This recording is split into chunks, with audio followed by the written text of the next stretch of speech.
বাংলাদেশের প্রথম 5D AI inverter যুক্ত সর্বোচ্চ বিদ্যুৎ সাশ্রয়ী যমুনা এয়ার কন্ডিশন। যারা গুলির ভয় না করে আপনারা রাজপথে নেমে এসেছিলেন গত বছরে, কারো তোয়াক্কা করেন নাই, পুলিশ মারছে, তারপরে আপনারা সামনে গেছেন, ওদেরকেই আপনারা ধাওয়া দিচ্ছেন। এই যে আপনারা সাহস নিয়ে নামছেন, সেটা শুধুমাত্র সরকার পরিবর্তনের জন্য না, চেহারা পরিবর্তনের জন্য না। এই ভাঙা দেশটা যাতে জোড়া লাগে, ভাঙা দেশটা যাতে বদলায়, নতুন দেশ হয়, যেখানে রাষ্ট্র নাগরিকের সবার, রাজবাড়ির মানুষের জন্য এবং সকল জেলার মানুষের জন্য যাতে বাংলাদেশ হয়, সরকার যাতে সবার জন্য কাজ করে, সেই জন্য আপনাদের ছেলেমেয়েরা রাস্তায় নামছে।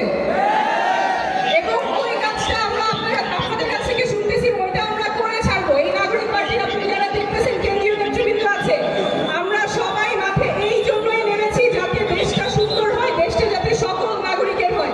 সেই জন্য যা যা সংস্কার করা প্রয়োজন, যা যা পরিবর্তন করা প্রয়োজন, আমরা সব কিছু করে ছাড়বো। আমরা জাতীয় নাগরিক কমিটি থেকে, জাতীয় নাগরিক পার্টি থেকে আপনাদের কাছে এসেছি আপনাদের কথা শুনতে। আমি রাস্তায় পথে পথে আপনাদের বিভিন্ন সময়ে যে কথা শুনেছি, সেখান থেকে আমরা যা জেনেছি এবং আমার নিজের অভিজ্ঞতা থেকে যেটা জেনেছি, যে রাজবাড়িতে আমাদের বিশ্বমানের একটা বিশ্ববিদ্যালয় প্রয়োজন, যাতে রাজবাড়ির সন্তানরা পড়ালেখা করার জন্য শুধু অন্য জেলায় যেতে না হয়, রাজবাড়িতে একটা বিশ্বমানের তাদের একটা বিশ্ববিদ্যালয় পায়।